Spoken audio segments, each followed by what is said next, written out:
G'day, legends. Welcome back to Roadside. This is the final Giro lift out. The Giro d'Italia has been run and done. Of course, Simon Yates winning in amazing fashion with that big stage 20 raid. The final in Rome has been completed yesterday, and it's time to review what an exciting Giro it was, Tommy. Tom, just off the back, what was a highlight for you for this Giro before we get stuck in? Oh, mate, obviously, you put the whole GC battle to one side. For me, it was actually the route, the parkour. You prattled on about it. You went hard at it to begin with. You said, this is boring. This is flat. We haven't seen the GC men battle it out. And I'll tell you what, I thought it was brilliant personally. I thought it was so good, mate. Even the Albanian start, they worked their way from south to north. There was balance. There was opportunity. Mads reigned supreme, and then just you see this Giro so back-ended, it brought and it just set up such a scintillating finale. And I thought for me that was it. It did. It set up the race beautifully from the general classification point of view. So, yeah, I have to say there, they did a very good job at having that Finestre stage 20. Beautiful work by the organisers. I really liked Del Toro, his emergence as a next GC contender at such a young age. It's interesting to see whether or not he'll get to the highest heights like Pogacar has in the future. So I really liked seeing him step up into that mould. And I loved the Finestre climb. That stage 20 climb is just putting itself into the mythical region and mythical class, I think, as your Stelvios, your Alpe d'Huez, or the hard side of Monterolo. That climb is just, it delivers every time it's in a race, Tom. Yeah, it certainly does, doesn't it? Just that gravel aspect, maybe at the top where it's unpaved, it just seems so raw, so unfiltered. And more often than not, when it's on the route, when it's on the parkour for the Giro, it is generally the Cimacoppe, the highest route or the highest point of the Giro. So it's always an aspect that creates good racing, isn't it, mate? Good call. I like it. It is. Yeah, and the crowds as well, by the way, up there. The Yes. crowds were beautiful and real crowds. None of those punters you see out the Tour de France that are trying to get on TV. These were real fans that were just letting the riders race whilst sort of adding to the atmosphere as well. So it was good to see that. Before we get stuck into the meat of the episode, going through the entire Giro and the main talking points, follow us along on YouTube if you're watching, and don't forget to comment and give us your thoughts on what we are talking about throughout this Giro. Follow on podcast players as well. Click the bell, Spotify. Give us a ranking as well. Serve us up. We'd love to do that. It helps, of course, the pod.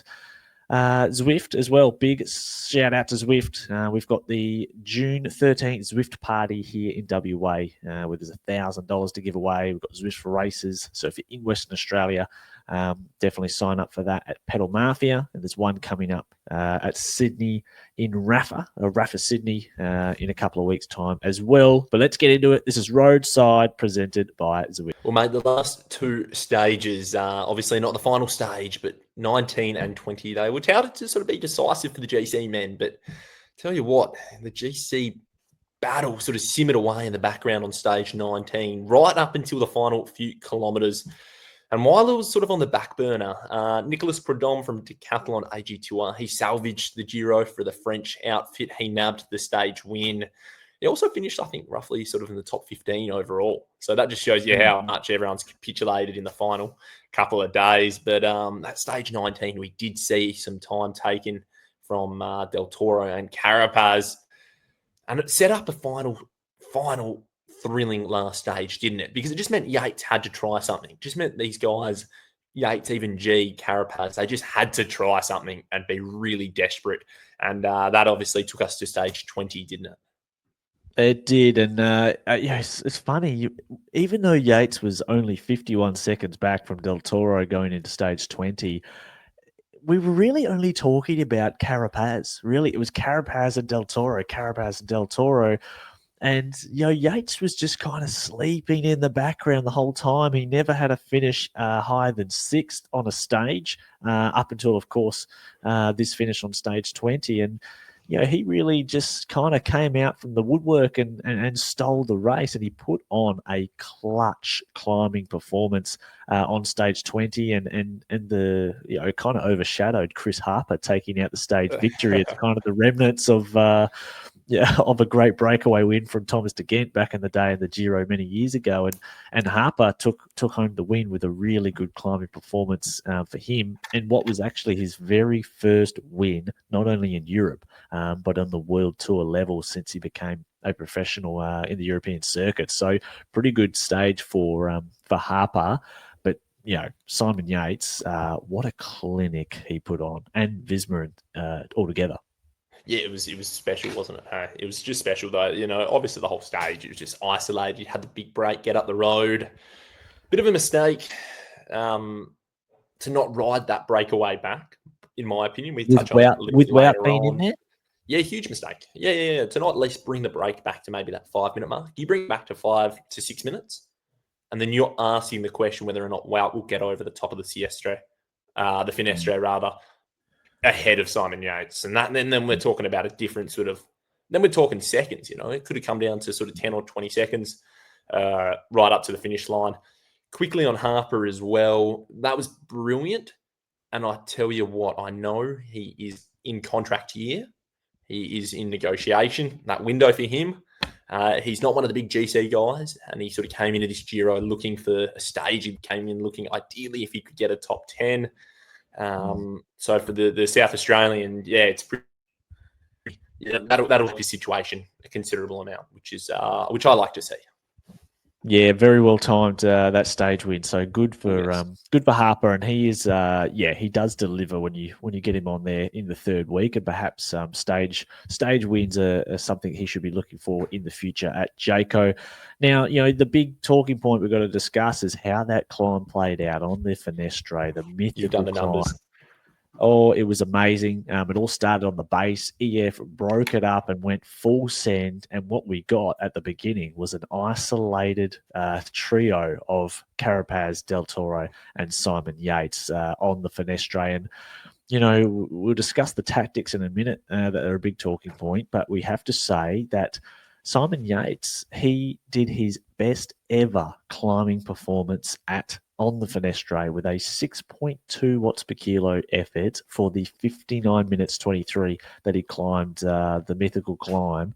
That is actually 4 minutes and 56 seconds faster than what Chris Froome did back in 2018 when they ripped the Giro away from Yates, and he ended up losing 38 minutes, like a capitulation. So he climbed about 5 minutes faster. So amazing to do that 7 years on. And I can't help but think that no matter what happened between Carapaz and Del Toro with the way they rode, he was winning this Giro regardless. You reckon? You're saying that no matter what happened with Del Toro and Carapaz, whether or not if they started riding together, Yates would have ridden away. Yeah, I think he still would win by around about a minute and a half, because Carapaz and Del Toro, they can't climb that level. They can't climb at that level. So I think he won regardless. Yeah, it's a good call, to be honest, mate, because at the end of the day, we see Carapaz, he does the flashy move on the final cat 3 of the stage. Del Toro as well, even the other night on, I think 17, where he leapt out and he won the stage. Everyone's calling how beautiful it was and how gorgeous these two attacking riders are when they do make a move. But pound for pound, Simon Yates and even his brother, they've been doing it for years. They've both been on the podium of the Tour. Yates, he's won the Vuelta España before. He's had a couple of second. I think he's been right up there as well at the Criterium de Dauphiné multiple times. So yeah, pound for pound, he is one of the best climbers going around, and he will always just be able to produce a performance like that. But what he did on that climb was pretty special, considering it really how long he was was out front for. Yeah, no, you're absolutely right. Now, once Simon Yates got away, and it took a second attack really to sort of get that distance, we were left watching Del Toro and Carapaz basically, ride that climb together. And Carapaz, for the most part, he rode the climb for most of that portion when they were chasing Yates. But you could see the time gap was just going and going and going. And I thought Del Toro, he looked like he was on his limit because he was riding very smartly. Because when the gap was still within 20, 30 seconds to Simon Yates, the way Del Toro was riding was really smooth. He was riding like Dumoulin used to ride. He was not trying to spike his watts on the on the hairpins where it's very steep on the hairpins, and Carapaz was jamming it at times. He was just riding it back slowly, and I thought he was riding very, very maturely. But once Carapaz sort of had fed up with getting no help from Del Toro, it became a bit of mind games, and there was definitely some words spoken between the two. And when there was a quote after the race had finished that Del Toro was asked, why were you guys not working together? And he said that when the gap got to 40 seconds in favour of Simon Yates, so he was in the virtual jersey, Simon Yates by 40 seconds, he asked Carapaz. Del Toro asked Carapaz, it's time to go. Let's do this. We've got to go all in now. And Carapaz replied, well, you didn't help me when the gap was 20 seconds, so you can get stuffed. And that's when it all broke down. And they basically kind of had a standoff. What a sport. What a sport. Both riders set to lose everything. And even in Carapaz, I don't think he cares too much about second and third. He wanted the opportunity to try and win. And when he didn't get that initial help from Del Toro to ride Yates back, even to like 10 or 15 seconds, he really just didn't want to overextend himself, did he, mate? He just wanted to give himself the opportunity if Del Toro did piece it back together. He wanted to make sure he had it in the legs to go and go again. So he gambled, and much has been, spoken about Del Toro and Carapaz. And quite frankly, both of them just shat the bed, didn't they? They just, McEwen's labelled it baffling. The whole Eurosport panel, even Geraint Thomas has come out and been like, what the hell was going on there, Maybe on one hand, you could put it down as inexperience from Del Toro, and Carapaz, it's a bit of a blunder. He made the decision that I'm going to try and force this young rider to try and ride this back. That didn't happen. That wasn't going to happen. And they knew Yates had Wout over the top. If they didn't catch him, that was it, mate. Wout was going to put 30, 40 seconds into him on the flat. That's just what he does. He is one of the best domestics, one of the best rulers in the world. Do you point the finger a little bit even at Carapaz's car, at the director, and say, like, where were you guys saying that? Why were you not saying, like, mate, you just got to ride and just, try and peg this back together if you can? I was bewildered watching it. I was in disbelief, to be honest. And it just, I don't know, it made for just righting the wrong of what happened to Simon Yates all those years ago on the same climb where he just capitulated. So I kind of liked it. I think if you're Del Toro, you try and put yourself in his shoes, because the way he was riding, even after the finish of the stage, he looked kind of happy and stoked. He was like, he did the old tip the cap thing, which was quite cool. But with Del Toro, he's 21 years old. He's racing his first ever Grand Tour. He spent, I think, 17 days in or 16 days in the Giro jersey, which just wearing that Maglia Rosa for one day can make someone's career. He had a stage win. He had the jersey for all day. He's finished on the podium in second place of his very first Grand Tour. I think he's probably on that climb thinking, you know what? I've got a lot. My ceiling, I'm not even close to my ceiling yet. I'm going to be able to win Grand Tours in the future. It's been a pretty good day, a pretty good 3 weeks. If I don't win, well, I'm not that fast. And then you look at Carapaz, and if he cannot win this Giro, he's already won it. So second and third means nothing to him. So you can understand where these two riders, have where their thought process might have been. And do you think, Tom, would Carapaz have ridden it differently, this finale and the Finestre, if he hadn't previously won the Giro? Yeah, I think he would. Absolutely, because he'd be riding, to try and give himself an opportunity to win a little bit more, and he'd be riding to protect what he has a little bit more, in my opinion. He wouldn't just be like, I'm not going to win it now. This is it. He's on the other end of the stick, isn't he, from Del Toro? Yes. Well, I think the question with Del Toro, you go. Well, Kaylee Fretz wrote a pretty scathing article from Escape Collective right after he'd finished, a very emotionally charged article, and he also tweeted about how it was an embarrassment by Del Toro and Carapaz, the way they didn't fight for the Giro and for the Maglia Rosa on there. Very hard take. And, you have to also say that once the gap did go in Simon Yates's favour, regardless of everything, Del Toro still should have ridden and just got on the front and just, at least fought for the jersey as opposed to fighting against Carapaz. And there was some rumours are going around that the directive came from his team car, UAE's managers in the car, the directors saying, not to ride. So it's just, there's bizarre tactics all around. And, even at this high level, teams are still making blunders. Yeah, it's fascinating, isn't it? It really is. And from both sides of the fence, in EF and UAE, they made tactical blunders. This is when you go, like, if you're the directors in the car next to each other, you just roll the window down and you go, like, we've got to do this, like they all see each other in the paddock. Like, at the end of the day, it was just massive shitting of the bed, to put it poetically. Mm-hmm. And I think, you spoke about Del Toro, maybe he's got this bright future and he's a bit nonchalant. And I think, in part of that, yep, cool, he can do that. But he's still got to work to get himself back into a position like this. And it just doesn't come around for anybody else at the moment, except for Tadej Pogacar. And he still does the work, don't get me wrong. So if you make the comparison, and a lot of people have, between Del Toro and Pogacar, how do you reckon Pog would have gone in this situation? He would have ridden it back. He would have taken the responsibility, and he would have shouldered it, and he would have ridden, at least respected the Maglia Rosa, like you said. And he probably would have tried to ride it back. He would have wanted to ride himself back into the race to give himself the opportunity to win it or to keep hold of the jersey. Yep. So I'm sure if they had their time again, both teams, EF and UAE, would have done a different strategy on that climb, but it wouldn't have mattered. Simon Yates was too good on the day. We tip our caps to him. He's now a two-time Grand Tour winner. He's got 10 Grand Tour stage wins under his belt, and I think when he does decide to hang up the wheels, probably in 3 or 4 years' time, he's going to be pretty content with how his career has gone. Other positives from the race to talk about, I think Derek G, fourth place on GC. And he didn't leave anything to chance. He attacked. He was aggressive. He rode when he needed to ride, and he really got the best out of himself, I think, for this race. And Israel Premier Tech, they've got to look after this guy. They can't let him go anywhere else. They've got to keep this dude here.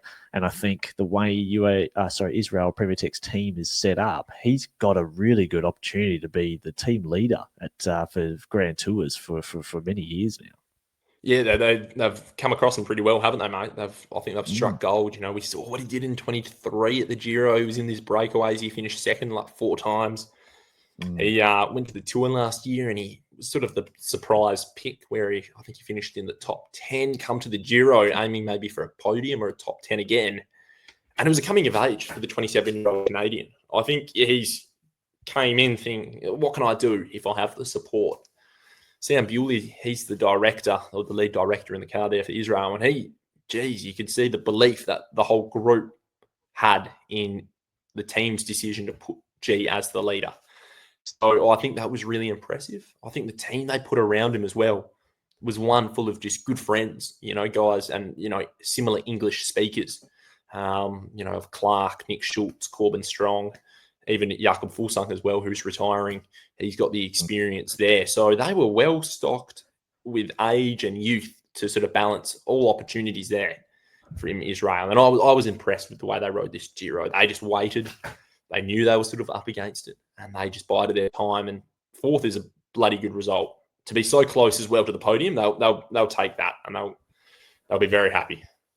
They will. Now, Red Bull didn't have the Giro they were after, and we are kind of disappointed we didn't get to see Roglic and Hindley on that. Imagine them being involved in that final climb for Nestre. It's a completely different race, but they did unearth the person who finished behind Del Toro at the Tour de l'Avenir a couple of years ago, Palazzari, who ended up finishing 6th on GC to salvage something for Red Bull. And, if he was there on his own, he's probably finishing ahead of Derek G, the way he was climbing Julian Palazzari. So they've got a man there, an Italian, who they can bring to Giro d'Italia for years to come, and someone who's going to get only improve, because at 21 years old, you get to take a 6th place on GC as a bit of a backup rider too. So not bad from them. Oh, mate, absolutely. Considering he also finished in the 30s, I think he was 36 in the individual time trial. the longer individual time. Rain, he was probably shouldering and copping a lot of wind in that first week as well when, Roglic was there, even the first 3 days Waiting when for Jai Roglic. was there. Yeah, just so the energy expenditure and the upside for him it's huge. But it just goes to show when you put the GC battle in back end, whoever gets there, you're generally always going to have a bit of a battle. And you see guys like Pellizzari come through to the front and then they get their opportunity through whatever means, and he made the most of it. Mate, you've got to speak about those quickly before ahead of Pellizzari, the evergreen young man, Damiano Caruso, finishing 5th for Bahrain Victoria. How about this bloke?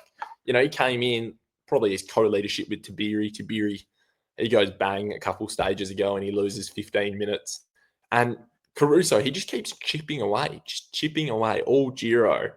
And he finishes 5th. Like Bahrain, mate, they would be so stoked with that for a 36 or 37-year-old man to pull that result in. And a bloke who, is not particularly strong in the time trial. It's not like Geraint Thomas who can just go take 2 minutes out of everybody and then, limit his losses.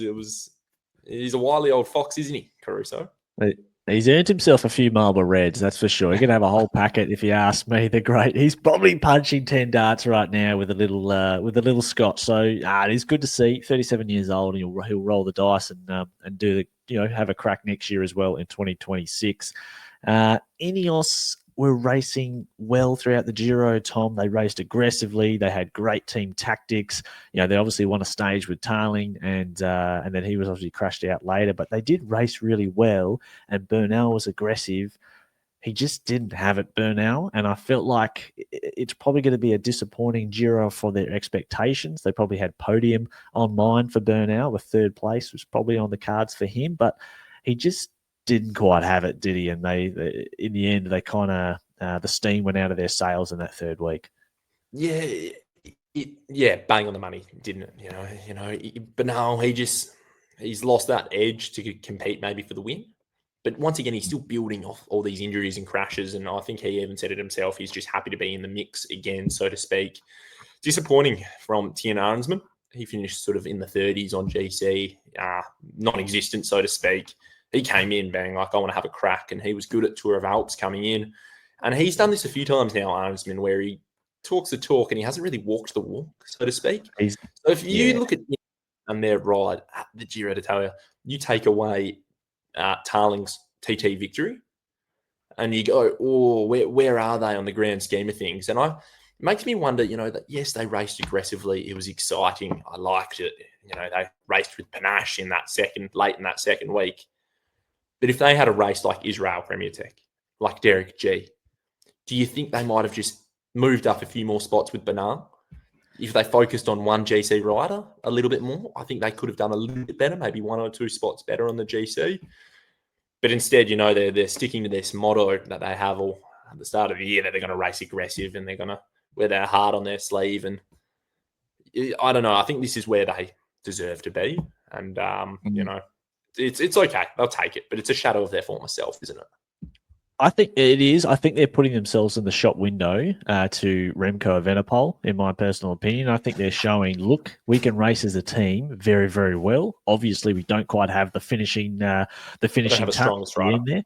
Yeah, that's right. We don't have that, but you put someone else in that position, maybe one more climbing domestique, and geez, we've got what it takes to set up some pretty good moves. So I think there's a little bit of of just displaying the feathers, peacock style, ahead of the contract negotiations that are happening with Remco at the moment. So 7th on the GC, I think they'll take it with a stage win.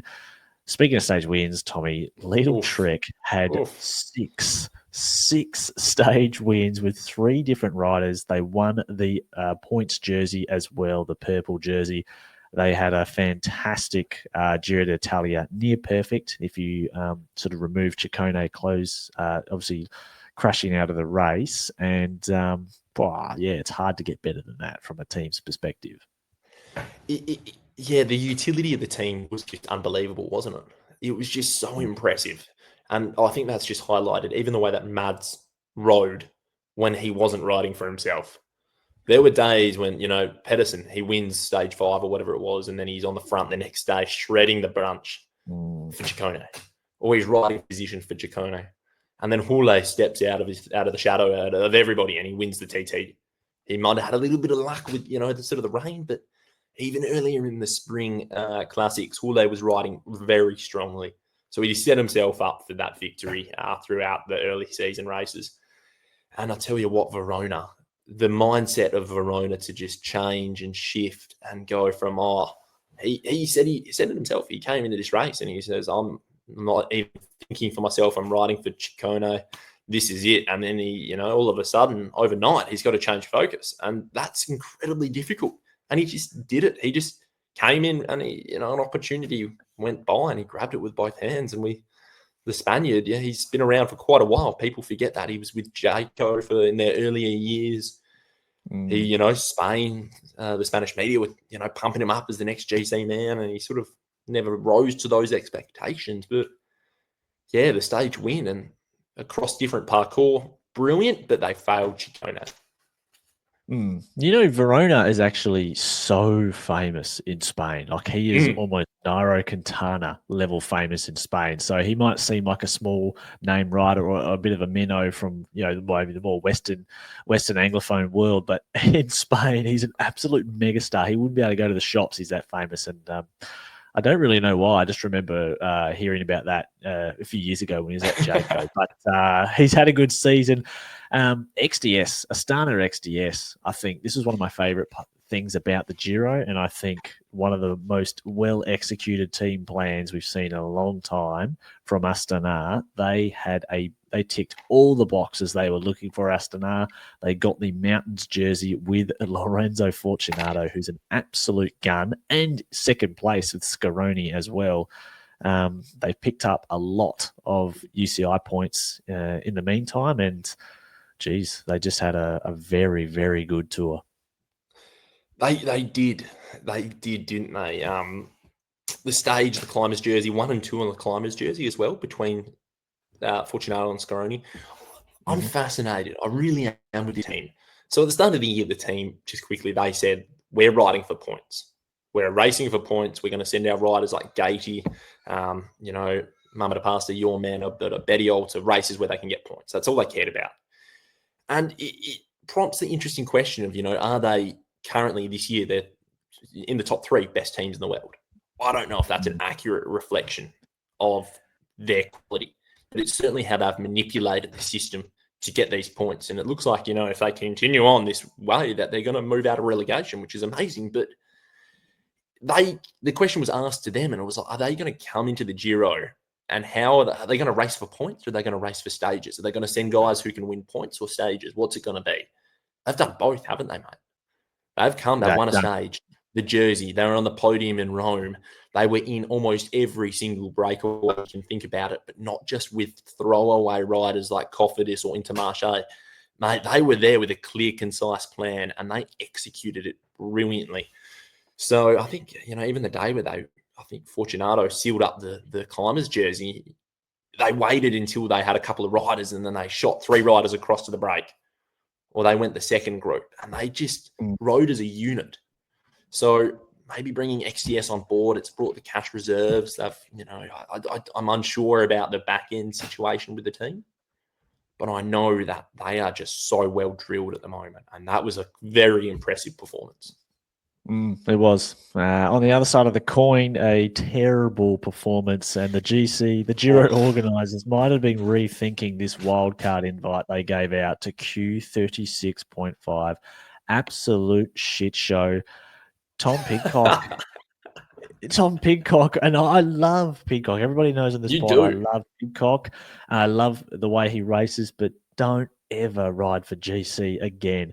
If you're riding for GC, you got to spend, the second half of this year preparing for next year. And we know that Tom Pidcock spent most of the last 6 months really just training himself to win stages, punchy, one-day races and the classics. That's where he thrives. That's where he is one of the top 5 in the world. But then they said at the start of this Giro, which I thought was really interesting, that Pidcock wasn't riding for GC. And we're all thinking, you beauty, he might win the Strata stage. He'd probably win one of the other stages from the breakaway. He did not go in one breakaway for the race. And then midway through this race, he then confirmed weirdly to a a bit of an ad hoc interview after one of the stages that he was riding for GC and he was sitting in like 13th position and getting dropped on the second climbs of the day. So bizarre movements from Pidcock, and I don't reckon it's bizarre. It's not bizarre. It's what we've seen of him the last year or two, isn't it, mate? You take away that Tour de France stage that he had. You take away that Tour de France stage. That was a brilliant victory. Don't get me wrong, but his last World Tour victory was Amstel in 2024. You strip him back, and the whole Ineos breakdown was that he just was told what to do. So he went over to a team where he gets to tell them what he wants to do, and he's flippant, evidently. He's gone from, like you just said, wanting to ride stages to riding GC, and he shied away from it, and his best result was third on stage 5. It's a dismal result for the team. Moschetti didn't really fire in the sprints. And, the team were coming in with hot form, weren't they? They went to the Eula Tour, a few stage wins from Moschetti and Pidcock. They, had the runs on the board. But to be honest, I don't know. This is what I've expected from Pidcock. He hasn't fired at a World Tour race since Amstel last year. And that was when he was at Ineos. And he had the support of the big team. That's a bit rough. I mean, he did finish second at Strade Bianche this year, third at La Flèche Wallonne, and top 10 both Liège this year. So he's a winner. He doesn't care about seconds. He does not care about podiums.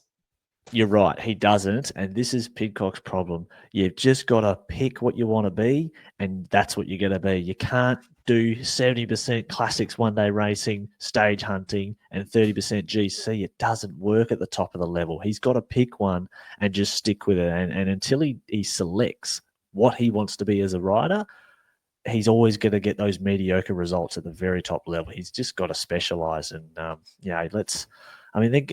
they going to the Tour? Did they get a Tour invite? No, they're not going to the Tour. No. So they made a Tour. So that's their biggest race for the year. Is the Giro. Doug Ryder did an impeccable job in building this team. He brought across Pidcock. He did everything for the team, everything correct. He even had Milan Vader. He, some real savvy signings. And Ryder, he kept this team alive. And all he needed was, I reckon, one stage result to go back and just go, we've got a result. This is us. Great, sweet. Next year, let's go again. And he just didn't get it, did he? And I do feel for Pidcock, but I just think he could have had the opportunity to get into breakaways. If he was in that breakaway with Howson where he pulled his guts out, he might have had the opportunity to win that if he was in the break. And GC, who gives a shit about 16th overall? You can't you can't bring sponsors on board with that.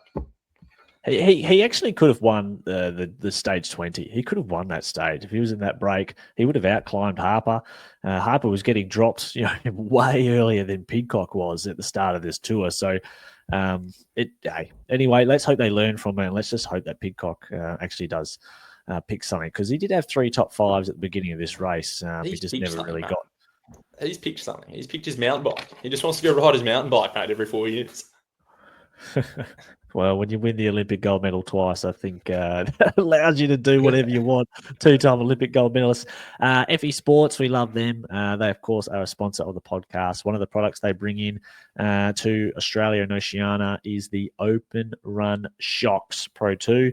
I actually used them for the first time. Yeah. Picked them up during the week. Really cool. Bone conducting headphones, great for running, great for riding, where you still want to hear the ambient sounds. And this particular model, the Open Run Pro 2, I was watching a bit of a YouTube review on them yesterday as I was sort of unboxing them, and they've really improved the sound. Not only do they use bone conducting technology to put the sound into your brain, I guess, but they also use air conducting. Yeah, I don't know how that works, air conducting, but there's multiple methods to get this sound into you, and it's so crisp, mate. Like these sounds, I tested them out, AirPods versus the Open Roads. The sound is really crisp. So let's get them on the pod to tell us about it. Well, I just told them, so that's it. They can pay me to do that, and I'll do it for them as well. But check them out if you're into those.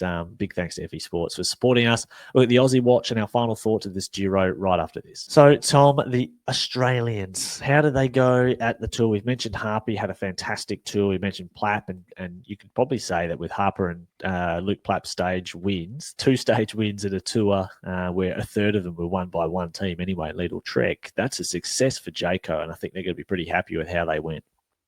Yeah, you take it, wouldn't you, mate? If you're Jayco, you get your 2-stage wins, you clock out, and you reset, don't you? And I think as a unit, they rode really well, Jayco. I was pretty happy with it. They focused well, and they were able to recover.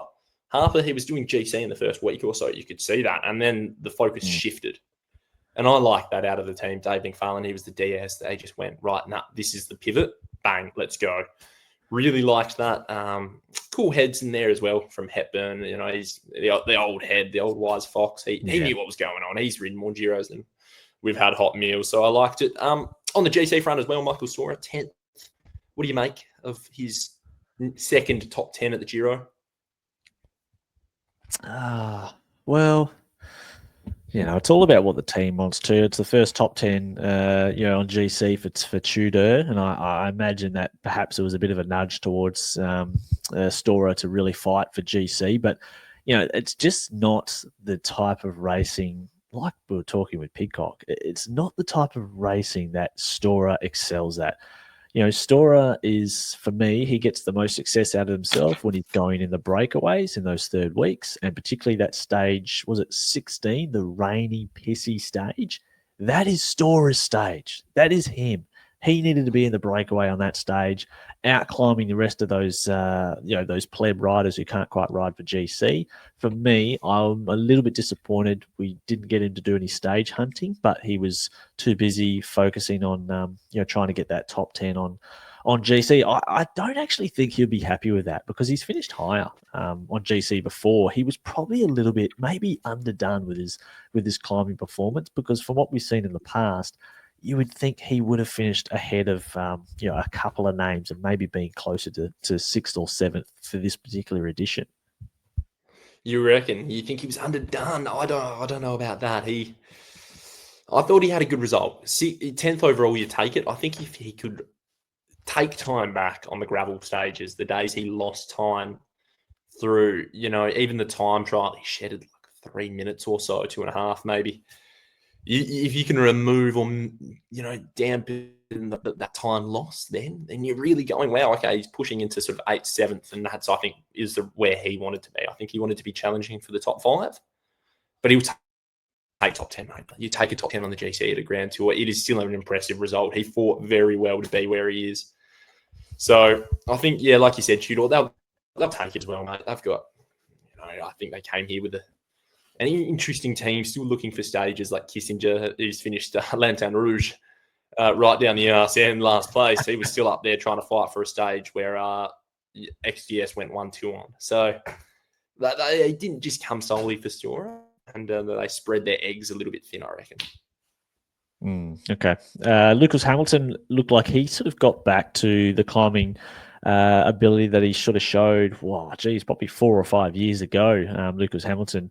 And that was good to see. He had some really good moments in this Giro. So nice to see him having a good role at Ineos. And I think they'll be pretty impressed with how he went as that sort of medium mountains climbing dom for Bernal. Jensen Plowright, we saw him. It was great to see him get through the Giro quite well and tick that off. You just need those in your legs. It's so important for your development as a rider physically. You need a Grand Tour in the legs. It's very important for your development going on. And Plough is out of contract this year, so I think it's good for him career-wise to show other teams as well that, hey, look, I can complete these as a young rider. Yeah, you get through them. You need it. It's a big miss, isn't it? When, we see riders leave big teams, even like Finn Fisher Black, leave UAE to go do a Grand Tour. I'm unsure if he's actually the sort of rider who's done a Grand Tour, but if you're that trying to, build the engine, so to speak, and the load, and you're not doing a Grand Tour a year, you're missing out on a massive piece of the puzzle. Big time.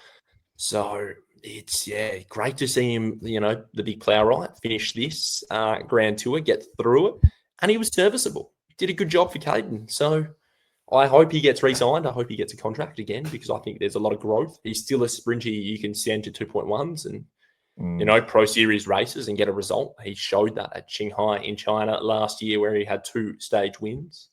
So he can get it done at both ends, can't he? Which not many guys can. Yep, no, good to see, and he's got a lot more development to come as well. It's been quite stunted with injuries, and he had glandular fever last season as well, which can knock you around. But good on the great plough. Well done to him. Final thoughts, Tommy, for this Giro d'Italia, which it started out slow and a bit shit, but it actually blossomed into a beautiful flower at the end with that stage 20 Finestre. And the one thing that I just can't stop thinking about as, we sort of look in the rearview mirror to this Giro is that had Tadej Pogacar or Jonas Vingegaard, one of the two, been at this Giro, they would have won by probably 6+ minutes with ease and taken, every mountain stage on the books. And it would have made it, I guess it showed without those two there that the GC battle can be really, really exciting, because the level of that second rung sort of cluster of 8 or 9 GC riders that are left, the level is so close, and it does come down to timing your attacks, using your team, and doing what Jumbo did to get that difference. And in this, I guess, in the last 3 or 4 years of GC riding, it's we've kind of forgotten about how good a GC battle can be, and this was a great reminder. Yeah, it was, wasn't it? It was. Yeah, you're on the money, you bounce, mate. I reckon any race without Pog, I think is good. I think Pog is just the dominant force. He's the rider of his generation, which is now. He is the guy who's just can tear shreds off anyone, and it's going to be a fascinating battle come the Tour de France, and even the Criterium du Dauphiné before that, when the big three, so to speak, will tango. But yeah, without Pog or Jonas here, it just offers an abundance of opportunity for all these GC guys to put their hand up. Guys like Derek G, who, at the end of the day, he can have a flash in the pan and attack and try his luck. And when Pog and Jonas are there, it's this case of how long can we last? And that's those other GC guys are pretty open about that. They recognise the difference. And we said on the last pod a while back, mate, guys are literally planning their schedule around Pog and Jonas. They've seen Pog, Jonas, Remco go to the Dauphiné. I'm going to Tour of Swiss, mate, because I might get a result, So it's fascinating. And I liked seeing Pog do the Giro last year, but him doing that and the race organisers made the race easier for him so he could do the double. They accounted for that a little bit. Cool, do that. But you belong to the Tour de France. Those two riders, they're Tour de France riders who dabble in the Vuelta. Leave the Giro for the pure cyclismo, the wild, untamed GC battle. Stay away from it. Yeah. That's good stuff. I don't mind that at all. They're doing the Giro lift out. I hope everybody, we both hope everyone enjoyed our coverage. It's our first time covering a Grand Tour, of course, Roadside in its first season. So we're trialing different things and testing out what works, what doesn't. But please let us know what you enjoyed of our Grand Tour coverage and what should we do for the Tour, because the Giro for us was a test of what we could do Grand Tour coverage for the big dance, the Tour de France, in 4 or 5 weeks' time. So let us know what you liked, what you didn't. Would you like us to include a segment? What should the segment be? Any feedback, send it in. Comment on YouTube, comment on the Spotify's, or just send us a DM on the page, because it's been fun making them, Tom. And we also will be releasing a new look for the podcast very soon in coming weeks. Yeah, we will. That's news for me, mate. That's news for me, mate. Yeah. No, look, I'm looking forward to it. It's been good fun. It's been a lot of fun. I want to reveal the receipts as well. I'll be on the wrong side of this. I owe you a lunch. Yeah, I do. I'll find a little cheap palmy 2-for-1 meal or something somewhere. Maybe the Franklin Hotel.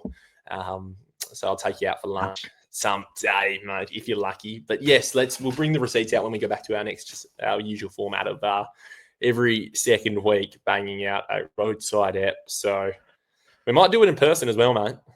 Be good.